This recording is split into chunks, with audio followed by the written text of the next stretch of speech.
Good morning, good afternoon. कैसे हैं आप लोग? उम्मीद है बढ़िया होंगे, मस्त होंगे और आपकी पढ़ाई भी अच्छी चल रही होगी, है ना? चलिए तो आज हम लोग कंटिन्यू करने वाले हैं उसी के आगे। कल की क्लास में हमने कॉन्ग्रुएंसी के कॉन्सेप्ट और उसके पहले सिमिलैरिटी के कॉन्सेप्ट करा दिए थे, ठीक है? उन पर बेस्ड कैसे-कैसे चीज़ें आती हैं, सारी चीज़ें मैंने कॉन्सेप्ट डिस्कस कर लिया है। आज उन पर बेस्ड कुछ क्वेश्चंस कर लेते हैं, थोड़ी-सी प्रैक्टिस हो जाए हम लोगों की, है ना? क्योंकि देखिए प्रैक्टिस बहुत ज़रूरी है। आप कितने भी कॉन्सेप्ट सीख लीजिए, अगर आप अच्छे से उन पर प्रैक्टिस नहीं करते हैं, तो फिर बड़ी दिक्कत होने वाली है आपको, है ना?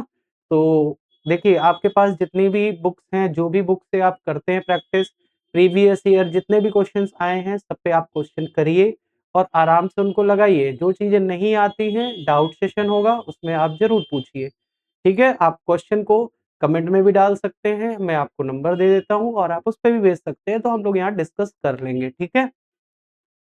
चलिए भई स्टार्ट किया जाए, सारे लोग तैयार हो जाइए, क्वेश्चंस आप लोगों के लिए,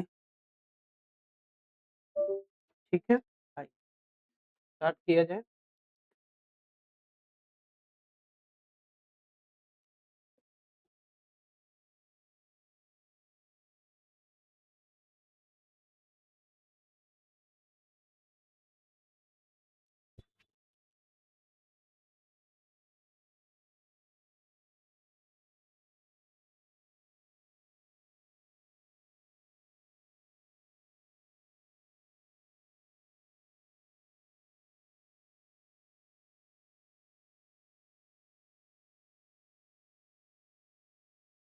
ठीक है?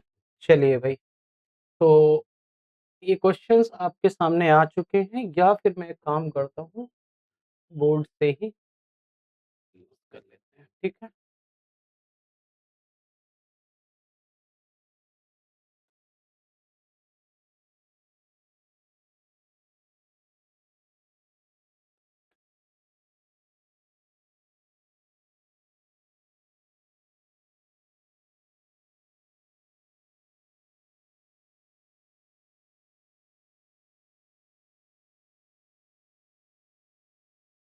ठीक है, चलिए पहला क्वेश्चन आपके सामने आ चुका है, पहले क्वेश्चन को करिए और देखिए क्या आप आंसर कर पा रहे हैं? बहुत आसान सी चीज़ पूछी गई है।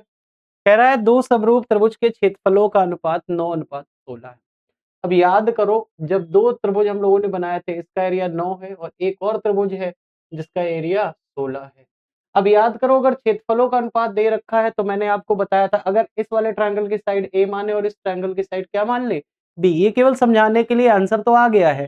तो आपको पता है कि अगर मुझे A और B का रेशियो चाहिए तो एरिया 1 और एरिया 2 का अंडर रूट लेना होगा या आपको पता है अगर एरिया का रेशियो निकालना हो तो आप साइड का स्क्वायर करते थे। अरे हाँ या ना? कम जितने भी ट्रायंगल्स अगर सिमिलर होते हैं तो उनकी अगर साइड का रेशियो हमें पता है तो उनके क्षेत्रफलों का अनुपात उनकी भुजाओं के वर्गों के अनुपात के बराबर होता है। और अगर हमें साइड चाहिए तो आपको पता है साइड निकालने के लिए आपको सिंपली क्या करना होगा? अंडर रूट ले लेना होगा जिससे आसानी से निकल आता है। तो ये सब केवल समझाने के लिए था। अब आंसर की बात करें तो अंडर रूट 9 और अंडर रूट 16, अंडर रूट 9 की वैल्यू 3, अंडर रूट 16 की वैल्यू 4, आंसर आ गया 3:4। क्या पहला सवाल ओके है भाई? जल्दी बताइए क्या पहला सवाल ओके है सबको? बहुत आसान सा सवाल है। कल को यही अगर 25 और 64 दे देता तो आंसर कितना आ जाता? 5 और 8 आ जाता। कल को क्षेत्रफलों का ना दे के कहता भुजाओं का अनुपात 3:4 है तो बताओ क्षेत्रफलों का अनुपात कितना होगा? तो 3 का स्क्वायर और 4 का स्क्वायर 9 और 16 आ जाता। क्या ये बात क्लियर है? क्या सारे बच्चे इस क्वेश्चन को कर पाएँगे? कोई ऐसा बच्चा है क्या जिसको लग रहा है कि ये सवाल नहीं होगा हमसे? बताइए भाई, क्या कोई ऐसा है जिसको लग रहा है कि हमें ये सवाल नहीं आएगा? चलिए दूसरा सवाल आपके सामने आ चुका है और दूसरा सवाल बहुत आसान है, केवल आपको ये क्वेश्चन जो दिया हुआ है, इसको देखकर आपको सिमिलैरिटी बतानी है। क्या बतानी है? सिमिलैरिटी। मैंने आपको सिमिलैरिटी लिखना सिखाया था, याद है कि नहीं याद है? और सिमिलैरिटी को कैसे मैच कराते हैं, इसको भी बताया था हमने आपको। अब ध्यान से देखो अगर ऑप्शंस पे नज़र डालो आप। ऑप्शंस में नज़र डालो तो एबीसी, एबीसी, एबीसी, एबीसी मतलब पहले वाले में उसने एबीसी लिख ही दिया है। अब दूसरे वाले में केवल मैच कराना है। अब हम ध्यान से अगर देखें तो एंगल ए पर कितना है? 50। तो हमें देखना होगा 50 किस पर है। दूसरे वाले में देखा F पर 50 है, तो भैया A के कंपेयर में F आएगा। ये है नहीं, ये है नहीं, ये है नहीं, आंसर हो गया डी। सवाल हो गया खत्म। अब आप सीधा सा देख सकते हो 1 सेकंड में हो गया है। अब अगर किसी को लग रहा है और भी हम क्रॉस चेक करना चाहते हैं, देख लो B पर कितना है 70, 70 कितने पर है E पर, तो B है E के साथ। ऐसे भी चेक कर सकते हैं। बहुत आसान सी चीज होती है। आप चाहो तो लास्ट वाले से चेक कर लेते। सी कितना है 60, डी, तो सी और डी, सी लास्ट में है, डी लास्ट में होना चाहिए, यहाँ 2 थे। फिर आपको और आगे चेक करना पड़ता है ना, तो यहीं से मिल गया आंसर हमको, डी आंसर है हमारा। देखो कितनी जल्दी हो जाता है। जब भी आप सिमिलरिटी जब आप अच्छे से सीख लेते हो, तो सवालों को कितनी जल्दी कर सकते हैं ये आप देख रहे हैं। बहुत आसानी से बहुत जल्दी हो जाता है कि नहीं? तो उम्मीद है कि ये वाला क्वेश्चन नंबर ये हो गया है। इसके बाद का ये क्वेश्चन हम लोग कर ही चुके हैं। चलिए एक क्वेश्चन और आया, अब भी थोड़ी देर पहले। याद करो हम लोगों ने किया था कि अगर 2 त्रिभुज, कॉन्सेप्ट की बात कर रहे हैं बेटा, हमने आपको बताया था कि अगर 2 त्रिभुज कैसे हैं, समरूप हैं, तो जो अनुपात, ध्यान से देखना, मैं यहां लिख रहा हूं, जो अनुपात उनकी भुजाओं का होगा, जो अनुपात उनकी भुजाओं का होगा, वही अनुपात, वही अनुपात, ये पढ़ा चुका हूँ बेटा, बार-बार रिमाइंड करा रहा हूँ। वही अनुपात किनका-किनका भी होता है। अगर मैं कहूँ कि जो अनुपात साइड 1 और साइड 2 का है, मतलब अगर ट्रायंगल की बात करें, तो वही अनुपात उनकी हाइट का भी होगा, हाइट 1, हाइट 2। वही अनुपात उनकी मीडियंस का होगा, M1 और M2। मीडियंस का मतलब माध्यिकाओं का। वही अनुपात इन रेडियस, अंतःवृत्त की त्रिज्याओं का होगा। वही अनुपात कैपिटल R1, R2 परिवृत्त की त्रिज्याओं का होगा। वही अनुपात पेरीमीटर 1 उनके परिमापों का होगा, और पेरीमीटर 2। मैंने आपको ये चीज बताई है कि जो अनुपात उनकी साइड्स का होता है, वही अनुपात उनकी हाइट का, वही अनुपात मीडियन का, वही अनुपात इन रेडियस का, वही अनुपात सर्कम रेडियस का, वही अनुपात पेरीमीटर का, और वही अनुपात एंगल बाइसेक्टर्स का, एंगल बाइसेक्टर्स 1 और एंगल बाइसेक्टर 2। और मैं आपको एक बहुत अच्छी चीज बता रहा हूं, और ये चीज मैंने बार-बार बताई है कि जो अनुपात अब इसके करस्पॉन्डिंग, ध्यान देना, साइड्स के करस्पॉन्डिंग जो भी होगी चीजें, करस्पॉन्डिंग जो भी साइड्स होंगी, जो भी उनसे रिलेटेड होगी, ट्रायंगल से रिलेटेड कोई भी चीज हो, चाहे परपेंडिकुलर ड्रॉ करो, चाहे जो भी ड्रॉ करो, जो साइड का रेशियो होगा वही सब होगा। बस एक चीज बदलती है, मैंने आपको अभी थोड़ी देर पहले बताया कि जो अनुपात साइड का होता है वो अनुपात एरिया का नहीं होता। अगर एरिया का अनुपात लिखना है, मान लो एरिया 1/2, तो अंडर रूट के अंदर लिखना होगा। बोलो बात क्लियर है? अब यही बात, अब उसने बोला कि 2 त्रिभुज की संगत भुजाएं कितने में है? 1, 3 में है। तो कह रहा है उनके शीर्ष लंब को ही परपेंडिकुलर कहा जाता है। क्या कहा जाता है? परपेंडिकुलर। हाइट कहा जाता है, और इसी को हाइट कहते हैं, तो वही अनुपात हाइट का भी होगा। और अगर वही अनुपात हाइट का होगा तो फिर आंसर ए आ चुका है। ये केवल समझाने के लिए है, इतना टाइम लगता है, बाकी ये सवाल तो बस आया और खत्म हो गया। सामने देखा और खत्म हो गया। उम्मीद है ये चीज समझ पा रहे हैं आप। बताइए भाई, कोई ऐसा बच्चा है क्या जिसको लग रहा है कि नहीं भैया ये नहीं समझ में आया? कमेंट ज़रूर करिए और बताइए। देखो थ्योरी अगर नहीं देखी है, तो फिर ये हो सकता है ये चीज़ें आपको मुश्किल लगे। लेकिन अगर इसके पहले जो 2 क्लासेस हो चुकी है, अगर उनकी थ्योरी आपने अच्छे से पढ़ ली है, तो बड़ी आराम से कर पाओगे, बहुत ज़्यादा दिक्कत नहीं होगी। ठीक है भाई? तो चलिए आगे बढ़ते हैं हम लोग। नेक्स्ट, अगला क्वेश्चन। अब ये क्वेश्चन है बड़ा आसान सा, डायग्राम दिया हुआ है, आपसे लंबाई पूछ रहा है। क्या कोई ऐसा बच्चा है जिसको लग रहा है कि भैया ये हमसे नहीं हो पाएगा? 1 सेकंड, थोड़ा-सा इसको छोटा कर देता हूँ, ताकि दिखाई दे। चलिए भाई, जल्दी से इस सवाल को करिए और आंसर निकालिए। देखिए वीडियो को पॉज़ करो और लगाओ, ठीक है? जल्दी से वीडियो को पॉज़ करिए और करिए क्वेश्चन को। इसका आंसर हमें चाहिए, ठीक है?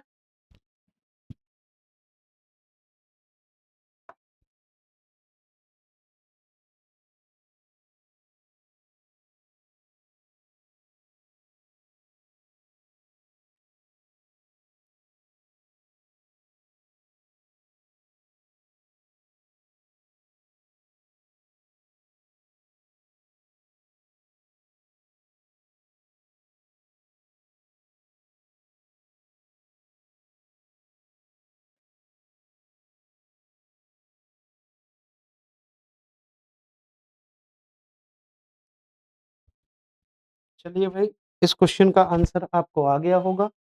बहुत आसान सा सवाल है, कुछ खास है नहीं इसमें। ठीक है भाई।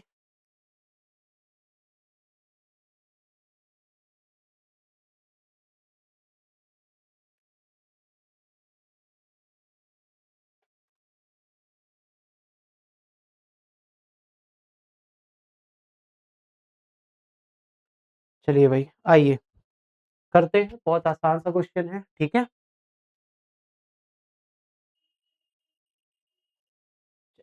देखिए, कह रहा दिए गए त्रिभुज में एडी जो है वो एंगल बीएसी का समद्विभाजक है।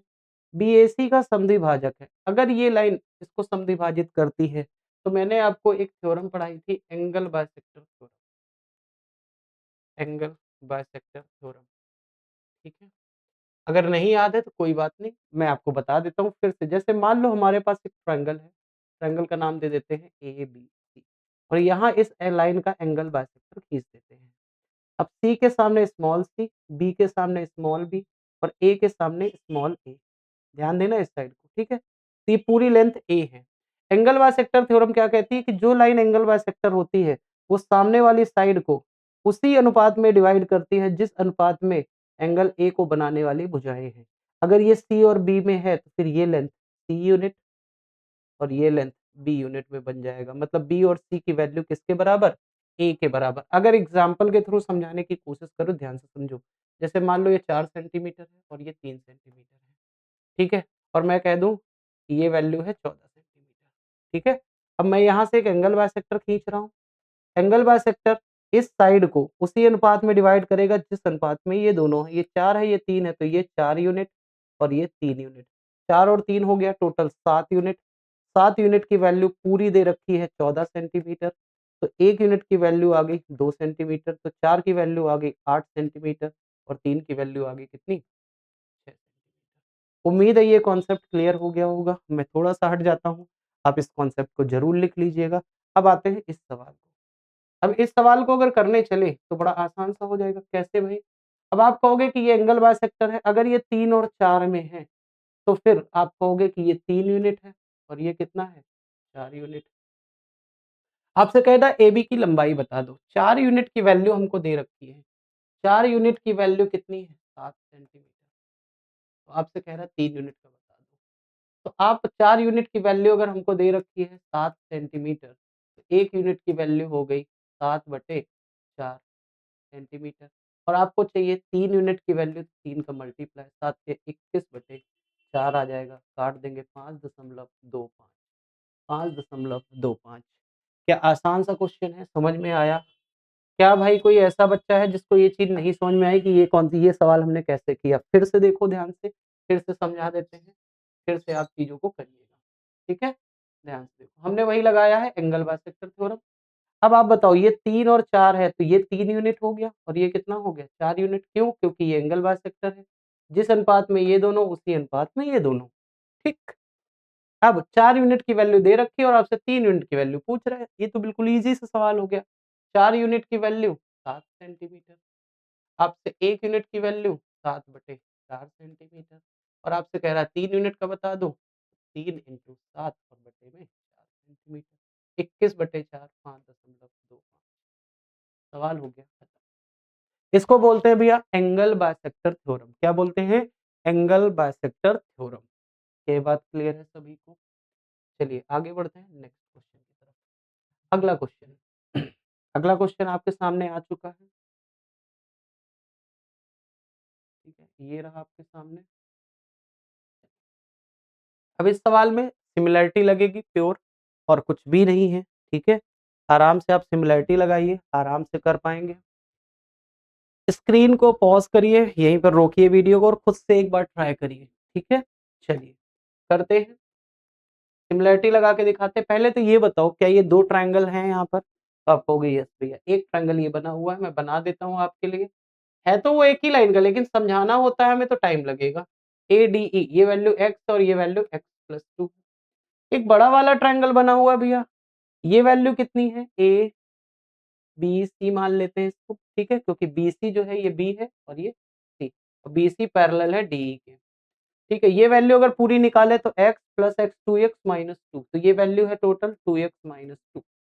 इधर की x 2x प्लस का 1 माइनस का 1, तो ये आ गया 2x प्लस 1। ठीक है, एंगल है दोनों में कॉमन है। ध्यान से देखो, दो पैरेलल लाइन को एक ट्रांसवर्सल लाइन कट कर रही, तो ये एंगल और ये एंगल बराबर है, अल्फा और अल्फा, तो ये एंगल अल्फा। ऐसे ये एंगल बीटा, तो ये एंगल भी बीटा। दो पैरेलल लाइन को एक ट्रांसवर्सल लाइन कट कर रही, तो ये एंगल बीटा हो गया और ये एंगल भी बीटा और ये अल्फा। अब सिमिलैरिटी लगा देते हैं, दोनों ट्रायंगल सिमिलर हो गए। Alpha alpha beta beta common है एंगल ए, तो दोनों हो गए सिमिलर, और सिमिलर हो गए तो इनकी करस्पॉन्डिंग साइड का रेशियो क्या होता है, बराबर होता है। करस्पॉन्डिंग साइड x बटे में x प्लस 2 बराबर होगा 2x माइनस 2 अपॉन में 2x प्लस 1। अब देखो, इसको सॉल्व करने के लिए अभी आपके पास दो तरीके हैं। या तो आप इसको सॉल्व करने जाओ, क्वाड्रेटिक बना डालो, या फिर अब यहाँ पर एक चीज लगा सकते हो, क्या भैया, यहाँ पर अगर ध्यान से देखो तो हमें ऑप्शंस दिए जाते हैं। अब ऑप्शन तो दिए नहीं है यहाँ पर, लेकिन अगर ऑप्शन दिए होते तो हम ऑप्शन का यूज कर लेते और आराम से इस क्वेश्चन को कर लेते। ठीक है, अब ऑप्शन हमारे पास है नहीं, तो हमारे पास एक ही तरीका बच रहा है कि इसको क्या करो, क्वाड्रेटिक बना के सॉल्व कर लो। अब अगर क्वाड्रेटिक बनाने जाओगे तो आप आराम से बना लोगे, ऐसा कुछ नहीं कि नहीं बनेगा। दोनों को मल्टीप्लाई होगा, तो ये x से मल्टीप्लाई करेंगे तो आ जाएगा 2x स्क्वायर, प्लस x से गुणा करेंगे तो x आ जाएगा, इधर मल्टीप्लाई करेंगे तो आ जाएगा 2x स्क्वायर, और माइनस x से गुणा करेंगे तो माइनस का 2x, माइनस 2x, और माइनस प्लस और माइनस तो माइनस का 4। अब देखो 2x स्क्वायर कट जाएगा, माइनस का 4x और प्लस का x, तो इधर जाएगा तो ये प्लस के हो जाएंगे, तो ये हो जाएगा 5x। तो 5x की वैल्यू कितनी आ गई, 4, x का मान आ गया 4/5। उम्मीद है ये चीज समझ में आ गई है। ठीक है, किसी को कोई दिक्कत तो नहीं है? ओके है भाई। तो इस तरह से इस सवाल को किया जाता है, इस चीज को आराम से करिएगा। x का मान पूछ रहा दिए गए चित्र में। अच्छा, एक सवाल और यहाँ पर मिसिंग है, एक सवाल ये और दिया हुआ है, ये सवाल अलग है थोड़ा सा, इसको भी आप देख लीजिए। ठीक है, ये सवाल इसका क्या है, अभी ये सवाल दिया हुआ क्या, ये कह रहा है यदि किसी त्रिभुज की तीनों भुजाएं दूसरे त्रिभुज की तीनों संगत भुजाओं के बराबर है। अब याद करो, मैंने कहा था अगर रेशियो बराबर हो, क्या बराबर हो बेटा, रेशियो बराबर होगा तो फिर क्या होगा, तो फिर सिमिलैरिटी आएगी। लेकिन अगर साइड्स बराबर हो गए तो फिर क्या होगा, तो फिर कॉन्ग्रुएंसी हो जाती है। और एक चीज बताई थी, याद होगा आपको, कि जो ट्रायंगल कॉन्ग्रुएंट होते हैं, जो ट्रायंगल सर्वांगसम होते हैं, वो निश्चित रूप से समरूप भी होते हैं, लेकिन जो समरूप होते हैं उनकी कोई गारंटी नहीं कि वो सर्वांगसम होंगे। तो अब इतनी चीज तो क्लियर है कि साइड्स बराबर है, अगर साइड बराबर है तो सर्वांगसम है, और सर्वांगसम है तो समरूप भी होंगे। तो यह ध्यान से करना, सर्वांगसम देख के मार मत देना आंसर, पता लगे गलत हो जाए। सर्वांगसम है, बट सर्वांगसम के साथ साथ समरूप भी होंगे, तो आंसर करना होगा सी। आंसर करना होगा हमें सी। उम्मीद है ये बात समझ में आ गई है। सारे बच्चे इस बात को समझ पा रहे हैं। इस तरह के क्वेश्चन जब भी आते हैं, क्या आप आराम से कर नहीं पाओगे, खूब हो जाते हैं, आप करिए। नेक्स्ट।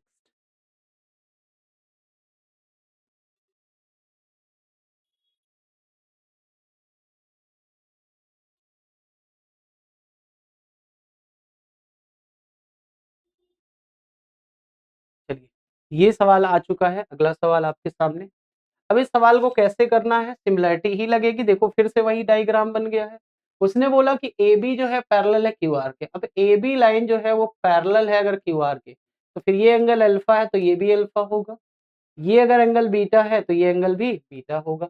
एक ट्रायंगल ये छोटू बन रहा है, यही कर रहा हूँ, ध्यान देना, और एक ट्रायंगल बड़ा वाला बन रहा है। ठीक है, अब ध्यान से देखो, पीबी की लंबाई पूछ रहा है, ये वाली छोटी वाली वैल्यू।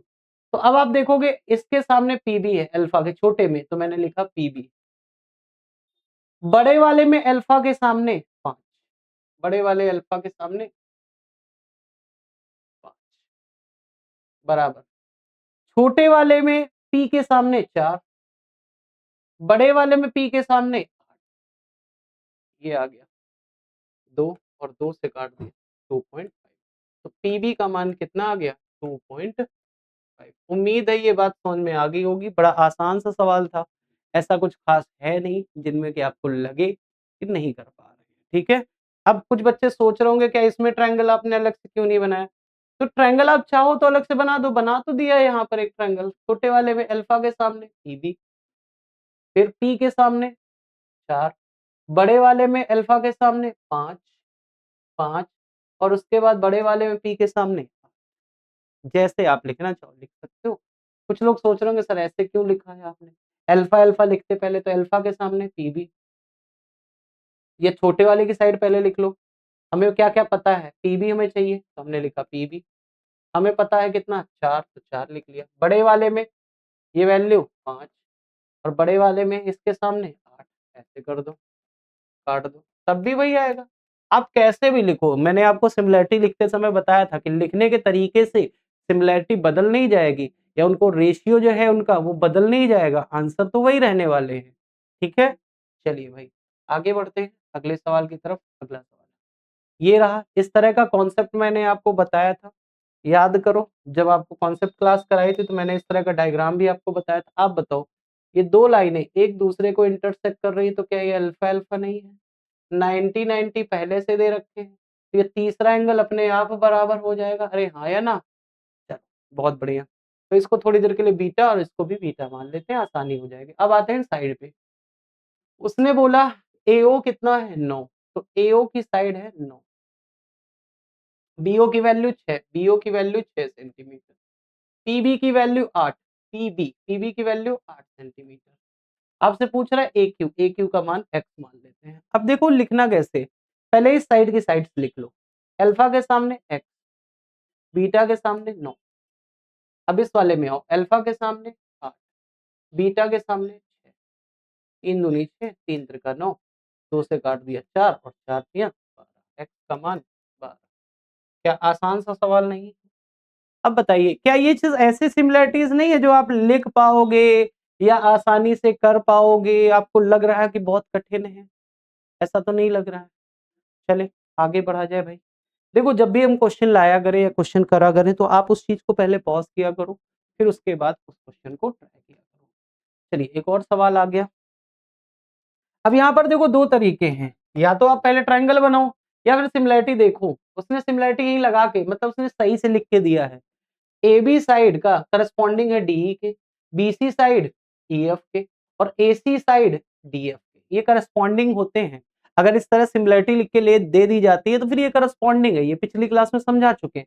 अब उसने ए बी बोला 10 तो ये वाली साइड अगर 10 है और डीई की वैल्यू 8 है, ये 8 है। तो आप बताओ ये 10 और 8 है, 10 और 8 तो क्या ये 5 और 4 के अनुपात में नहीं है? मतलब अब एक चीज़ हमको पता चल गई कि अगर इनकी एक साइड 5 और 4 के अनुपात में है, तो इनकी हर करस्पॉन्डिंग साइड 5 और 4 के रेशियो में होगी। क्लियर है मेरी बात? अब बताओ अगर साइड का रेशियो 5 और 4 आ गया है, तो पूछ रहा है क्षेत्रफलों का बताओ। तो क्षेत्रफलों के लिए सिंपली स्क्वायर कर देते हैं, 5 का स्क्वायर और 4 का स्क्वायर। 5 का स्क्वायर 25 और 4 का स्क्वायर 16। क्या 25 और 16 सबका आ रहा है? क्या कोई ऐसा बच्चा है? अब देखो यहाँ ट्रायंगल नहीं बनाया, बहुत सारे बच्चे इस तरह देखते हैं तुरंत ट्रायंगल बना डालते हैं। उसने तुरंत बनाया ए, बी, सी। अब ऐसा नहीं लग रहा है समय तुम बर्बाद कर रहे हो? डी, ई, एफ। अब सिमिलैरिटी का साइन लगाओगे, फिर ए बी लिखोगे 10 सेंटीमीटर, फिर आप लिखोगे डीई 8 सेंटीमीटर। एरिया पूछ रहा है तो 10 का स्क्वायर 100, 8 का स्क्वायर 64। अब फिर काटोगे आप इसको, 4 से कट जाएगा 25 आ जाएगा, 4 से कट जाएगा 16 आ जाएगा। आप ऐसे करोगे तो ये देखो टाइम वेस्टिंग। अब यहीं पर आपको दिखने लगा था कि करस्पॉन्डिंग साइड्स दे रखी हैं, करस्पॉन्डिंग साइड्स अगर दे रखी हैं, उनका रेशियो अगर पता चल गया, तो फिर क्या एरिया का रेशियो स्क्वायर नहीं कर देंगे? तो ये बनाने की ज़रूरत है नहीं। चलिए आगे बढ़ते हैं नेक्स्ट क्वेश्चन की तरफ। अगला सवाल। अब देखो ये सवाल है हमारे पास, इसने साफ-साफ दिया हुआ है। पहले ट्रायंगल बना देते हैं, क्योंकि देखो एबीसी ट्रायंगल दिया है, यहाँ पर चीज़ें आपको समझनी होंगी। ट्रायंगल एबीसी दिया हुआ है। अब एबीसी में पीक्यू जो है वो पैरेलल है किसके? बीसी के। तो ये लाइन पैरेलल है। जैसे ही वो पैरेलल कह देता है ये एंगल अल्फा, ये भी अल्फा, ये बीटा, ये बीटा। ये चीज़ मैं करा चुका हूँ आपको, बार-बार नहीं बताएँगे। एपी और पीबी, एपी 1 है और पीबी 2 है। तो टोटल अगर मैं छोटे वाले की बात करूँ तो छोटे वाले की 1 और बड़े वाले की कितनी? 2 और 1 3 ये। सिमिलरिटी छोटे वाले की 1 और बड़े वाले की 3, साइड का रेशियो 1:3 आ गया है। कह रहा है AQ 3 है, AQ 3 है, अगर ये छोटे वाले की साइड 3 है तो 1 की वैल्यू अगर 3 है तो 3 की वैल्यू 9 सेंटीमीटर हो जाएगी क्या? सिंपल सा रेशियो है और कुछ भी नहीं है सवाल में। बताइए भाई, कोई ऐसा बच्चा है जिसको लग रहा है कि भैया ये समझ में नहीं आया? कमेंट ज़रूर कर दीजिएगा। ठीक है? अगर अच्छा लगे तो भी बताइए, कोई चीज़ नहीं समझ में आ रही तो भी बताइए। कमेंट करा करिए, देखिए जब आप कमेंट करते हो तो हम लोग को मोटिवेशन मिलता है कि हाँ, बच्चे इंटरैक्ट कर रहे हैं, चीज़ें उनको समझ में आ रही हैं, कर पा रहे हैं, नहीं कर पा रहे हैं। भाई बताना तो पड़ेगा ना, जब आप बताओगे नहीं तो कैसे पता चलेगा कि आपको चीज़ें समझ में आ रही हैं? बताइए, बताना पड़ेगा ना। तो आप चीज़ों को करिए, ऐसा नहीं कि आप बस आए और आपने वीडियो देखा और चले गए। आप चीज़ों को लेके बैठिए, कॉपी पेन रोज़ लेके बैठिए, ठीक है? चलिए आगे बढ़ते हैं, नेक्स्ट अगला क्वेश्चन। अब यहाँ पर इस सवाल को अगर करने जाओ, तो फिर से वही बात आती है कि भैया सिमिलरिटी तो उसने दे ही दी है, कैसे? ये दोनों सिमिलर है। अब एंगल ए किसके करस्पॉन्डिंग है? डी के, बी के करस्पॉन्डिंग ई, ई के करस्पॉन्डिंग एफ। अब अगर सिमिलर है तो इनके एंगल्स बराबर होंगे, सिंपल है भाई। सिमिलरिटी में एंगल बराबर होते हैं। अब एंगल बराबर है, एंगल ए दे रखा है 47, आप बताओ अगर ये 47 है तो क्या ये एंगल भी 47 नहीं होगा? आप कहोगे यस हो जाएगा। फिर उसने बोला angle E, angle E second पे है, ये एंगल कितना है? तो ये है 63। अगर ये 63 है तो ये भी 63 हो जाएगा और ये 47। अब किसी का भी पूछ ले, कह रहा एंगल सी बता दो। अब त्रिभुज के तीनों कोण हो गए, वो कितना होता है? 180 होता है। अब सिंपली दिख रहा है 7 और 3 10 हो गया और 60 40 100 110 हो गया और टोटल होता है 180। 180 से घटा दिया, क्या आंसर 70 नहीं आ गया? आप बताइए। अगर एंगल एफ पूछ लेता कि भैया एंगल एफ बताओ तो भी कितना आता? 70। क्यों? क्योंकि सी के करस्पॉन्डिंग क्या है? एफ है। सी के करस्पॉन्डिंग क्या है? एफ है। बताइए भाई, क्या ये आसान सी चीजें नहीं है? नेक्स्ट अगला क्वेश्चन। अब ये सवाल है, सेंट्रॉइड दिया हुआ है, इसमें क्या दिया हुआ है?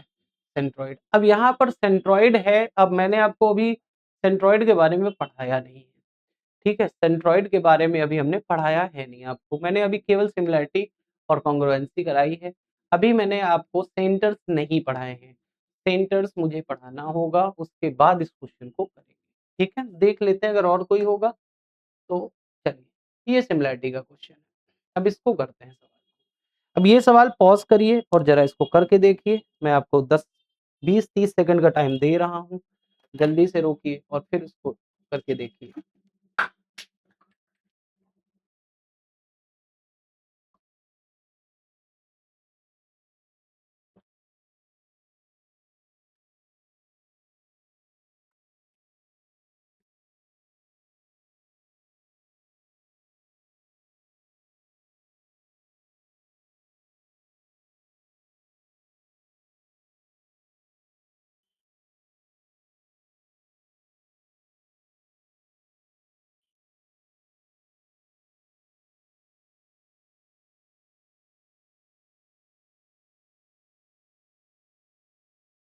चलिए, आ गया तो बहुत अच्छे, नहीं आया है तो ध्यान से सुनिएगा। अच्छा सवाल है ये, ठीक है? आप बताओ हमको, 2 ट्रायंगल बने हैं, एक ट्रायंगल ये बना हुआ है और एक बड़ा वाला ट्रायंगल। आप बताओ एक स्ट्रेट लाइन पे कितना बनता है? पूरा बनता है 180, जिसमें 123 तो नीचे वाला है, तो क्या ऊपर वाला 57 डिग्री नहीं आ गया? मैं ट्रायंगल बना दे रहा हूँ, बहुत ध्यान से सुनिएगा। ये है ए, ये है डी और ये है ई। ये एंगल है 57 डिग्री और एंगल ए, एंगल ए को अल्फा मान लेते हैं, ये एंगल अल्फा है। एक बड़ा वाला ट्रायंगल बना देते हैं, ए, बी और सी। एंगल ए पे अल्फा है और एंगल बी पर 57 डिग्री है। अब ध्यान से आप हमको बताओ, क्या ये सिमिलर नहीं हो गए? अब आप कहोगे यस सिमिलर तो हो गए। क्यों सिमिलर हो गए भैया? 2 एंगल अगर बराबर है तो तीसरा एंगल अपने आप बराबर होगा। अगर मैं इसको थोड़ी देर के लिए बीटा मान लूँ तो ये एंगल भी बीटा हो जाएगा। अब बताओ, तो अब आप कहोगे कि भैया दोनों सिमिलर हो गए, अब इनकी करस्पॉन्डिंग साइड्स का रेशियो क्या हो जाएगा? बराबर हो जाएगा। अब साइड मेंशन कर लेते हैं। एडी 11, एडी 11, तो एडी की वैल्यू 11, एबी 18, एबी पूरा 18, ओके। चलो एई 9, एई 9, ओके। तो कह रहा है ईसी बता दो। अब ईसी तो इतनी लेंथ है, तो एक काम करते हैं हम पूरी लेंथ निकाल लेते हैं एसी एक्स। ठीक, चलो अब लिख रहे हैं, ध्यान से देखना, बीटा के सामने 9 और 57 के सामने 11, बीटा के सामने 18 और 57 के सामने, सॉल्व कर लें, 9 दूनी 18, एक्स इधर चला गया और ये इधर चला गया 22, एक्स की वैल्यू आ गई 22, एसी पूरा 22 है, एसी पूरा 22 है, ध्यान से समझना, एसी पूरा कितना 22 आया है, जिसमें एई की वैल्यू दे रखी है, एई 9 है, यहां से ये वैल्यू 9 है और पूरी है 22, तो बताओ क्या ये लेंथ नहीं आ जाएगी? 22 में से 9 जाएगा, क्या 13 आ जाएगा? क्या 13 सेंटीमीटर आंसर आ रहा है? बताइए भाई, आसान सा क्वेश्चन है। सिमिलैरिटी लिखनी आनी चाहिए आपको, अगर ये लिख लेते हो तो याद रखना, बड़े-बड़े सवाल आसानी से हो जाते हैं, ज़्यादा देर नहीं लगती इनमें, ठीक है? तो नोट कर लीजिए, अगर नहीं आया समझ में तो दोबारा से देखिए, आ जाएगा। चलिए एक सवाल बिल्कुल उसी पैटर्न पर है, फिर से ये सवाल है, इस सवाल को आप करके दिखाएँगे, हर बच्चे का आंसर आना चाहिए। चलिए ये सवाल आपको खुद से करना होगा, उसी पैटर्न का सवाल है, बिल्कुल सेम उसी तरह का क्वेश्चन है। आप आराम से करिए, ना आए तो बताइए, ठीक है? जल्दी से करिए फटाफट और बताइए, क्या कर पाएँगे इस सवाल को? सेम उसी तरह का सवाल दिया हो, कुछ भी नहीं है बेटा, ठीक है? चलो ट्राई करते हैं भैया। फिर से वही है, आप चाहो तो ट्रायंगल अलग-अलग बना लो, जब पहली बार कर रहे हो तो मैं कहूँगा कि आप बना लो। जब आपकी अच्छी खासी प्रैक्टिस हो जाए तो मत बनाना, ठीक है? ध्यान से समझो। अब बताओ ये 180 होता है, अगर ये 105 है तो ये कितना हो गया 75। अब हमको दिखने लगा ये ट्रायंगल, ये फिर से उसी तरह का ट्रायंगल है, ए, डी, ई, इसलिए लिख रहे हैं ताकि आपको आ जाए। एंगल ए अल्फा मान लेते हैं, बड़ा वाला बना देते हैं, ए, बी, सी, ए को अल्फा माना है, यहाँ पर बी पर 75 है, तीसरा एंगल 65 है। अब अल्फा 75, तो 65 के सामने ये 65 हो गया। अब वैल्यूज़ लिख देते हैं। अब सिमिलर तो हो ही गए, क्यों? तीनों एंगल्स बराबर हैं। उसने बोला डीई 2 है, डीई की वैल्यू 2 यूनिट और बीसी 3, बीसी 3। तो उसने कहा एई 12, एई की वैल्यू 12 है। तो आपसे पूछ रहा है एबी, एबी, एबी को एक्स मान लेते हैं। अब जो माना है पहले उसको लिख लेते हैं, पहले छोटे वाले को लिख लो या बड़े वाले को लिख लो, कोई फ़र्क नहीं पड़ता। 65 के सामने एक्स और अल्फा के सामने 3, 65 के सामने 12 और अल्फा के सामने 2, ये कट गया, 6 आ गया, 3 इधर चला गया, एक्स का मान आ गया। सवाल हो गया है। क्या कोई ऐसा बच्चा है जिसको लग रहा है कि भैया सवाल समझ में नहीं आ रहा है या सिमिलैरिटी नहीं आ रही है? मैं फिर से कह रहा हूँ, अगर आपने सिमिलैरिटी देखी तो बहुत आ गया, बहुत जल्दी कर पाओगे। अगर नहीं देखी है तो पहले देख लो, तभी आएगा, अदरवाइज़ बड़ी मुश्किल होने वाली है। चलिए भाई, आगे बढ़ते हैं। तो ये थोड़े से कुछ सवाल थे सिमिलैरिटी और कॉन्ग्रुएंसी के, ठीक है? जिसमें हमने आपको कुछ प्रैक्टिस करके दिखाई है। अब मैं आपको कुछ सवाल और होमवर्क के लिए भी दे देता हूँ। कुछ सवाल, ठीक है? एक-एक करके आप स्क्रीनशॉट ले लीजिएगा या पॉज़ करके आप लिख लीजिएगा, ठीक है? ये आपके ऊपर डिपेंड करता है कि कैसे करेंगे। उम्मीद है ये क्वेश्चंस आपको समझ में आ गए हैं। अगर कोई ऐसा बच्चा है जिसको लग रहा है कि भैया हमको नहीं समझ में आया, तो प्लीज़ आप कमेंट करिए। आप जब तक आप बताओगे नहीं कि चीज़ें आ रही हैं समझ में कि नहीं आ रही हैं, तब तक थोड़ा मुश्किल रहेगा बेटा, है ना? चलो, तो ये सवाल ये तो हो चुका है। आइए नेक्स्ट पीडीएफ ओपन करते हैं और उसके कुछ क्वेश्चंस हैं, ठीक है? तो वो मैं आपको दिखाता हूँ।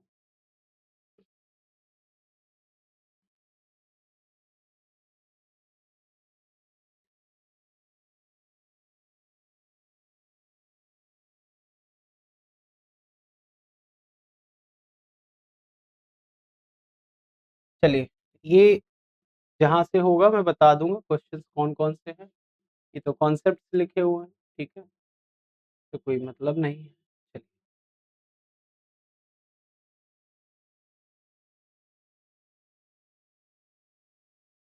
ये आया सवाल, ठीक है?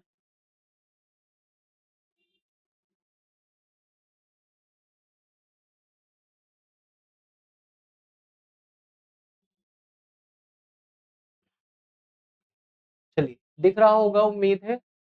बताओ भाई दिख रहा है? तो मैं किनारे हट जा रहा हूँ, पॉज़ कर लो, स्क्रीनशॉट ले लो, ठीक है? पहला सवाल कर लीजिएगा खुद से। ये आया आपके लिए दूसरा सवाल, पॉज़ करो, ले लिया स्क्रीनशॉट। तीसरा क्वेश्चन, ये आया आपके सामने, नोट करिए, ठीक है भाई? बताइएगा, ठीक है? चलिए आगे बढ़ते हैं नेक्स्ट अगला क्वेश्चन, ये आया आपके सामने। यहाँ देखो सिमिलैरिटी बतानी है, ठीक है? उम्मीद है कर पाओगे। चलिए आगे बढ़ते हैं नेक्स्ट अगला क्वेश्चन, ये आया, ठीक है? नोट करिए इसको, रोक के स्क्रीनशॉट ले लीजिए चाहे लिख लीजिए, ठीक है? चलिए आगे बढ़ते हैं नेक्स्ट अगला क्वेश्चन, ये आया आपके सामने। सिमिलैरिटी दी गई है, क्षेत्रफल दिए गए हैं, रेशियो साइड बताना है, निकल आएगा, बहुत आसान क्वेश्चन है। चलिए अगला सवाल, ये आ गया आपके सामने। माना कि सिमिलर है, देखो उसने पहले ही बोल दिया कि एबीसी जो है वो सिमिलर है। इसका क्षेत्रफल और पीक्यूआर का क्षेत्रफल बराबर ही दे रखा है। अब आप बताओ जब बराबर क्षेत्रफल है और सिमिलर भी कह रहा है, कॉरेस्पॉन्डिंग साइड्स का रेशियो भी बराबर ही हो जाएगा।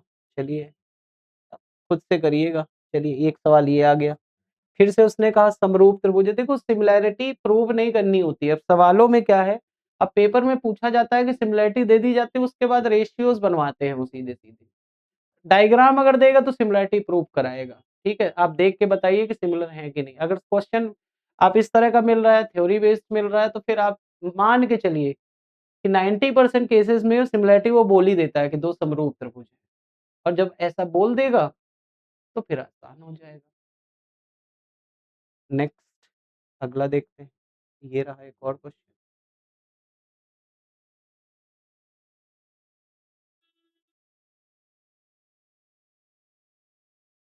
यहाँ सिमिलर लिख लीजिएगा ट्रायंगल एबीसी और ट्रायंगल पीक्यूआर में, ठीक है?